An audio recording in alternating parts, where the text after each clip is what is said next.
Yes, you can withdraw an offer on a house at any time before purchase contracts have been signed. However, you should be very careful about signing any sort of offer letter or form, because doing so may enable a counterparty to sue you if you back out of an accepted offer. When is it too late to withdraw an offer?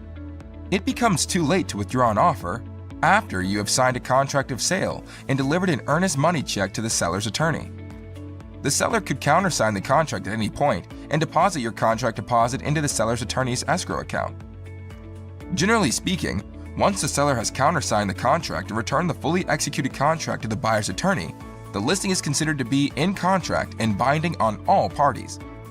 However, please note that some buyer's attorneys will try to be clever and include language that says the contract will only be considered to be fully executed and binding once the buyer's attorney has confirmed in writing receipt of a fully executed contract.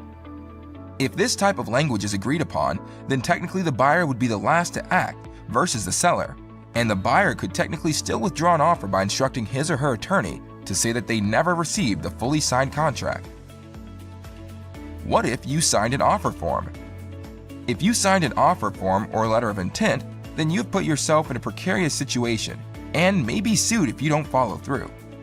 You should immediately protest to the broker that you have been tricked into signing something that wasn't necessary to be signed. For example, in New York, offers are generally emailed and are completely non-binding. There is never any need for a buyer or seller to sign anything when it comes to the offer submission and negotiation process. However, in Massachusetts, courts ruled in McCarthy v. Tobin that because both the seller and the buyer had signed a standard offer to purchase form from the local realtor association, which included common contract language, the accepted offer was binding. Can you renegotiate an offer? Yes, you can renegotiate an offer instead of withdrawing it if you're still interested in buying the property, but just on different terms. In fact, it's quite common for buyers to attempt to negotiate after inspection, but before signing a contract. Sellers can, of course, counteract this strategy by continuing to hold open houses and to show their property until contracts have been fully executed. While it can be tempting to pause showings after you have an accepted offer, it's critically important not to do so because accepted offers are made of air. The buyer could renegotiate or withdraw their offer on a house at any time before having signed on the dotted line. Buying or selling a home?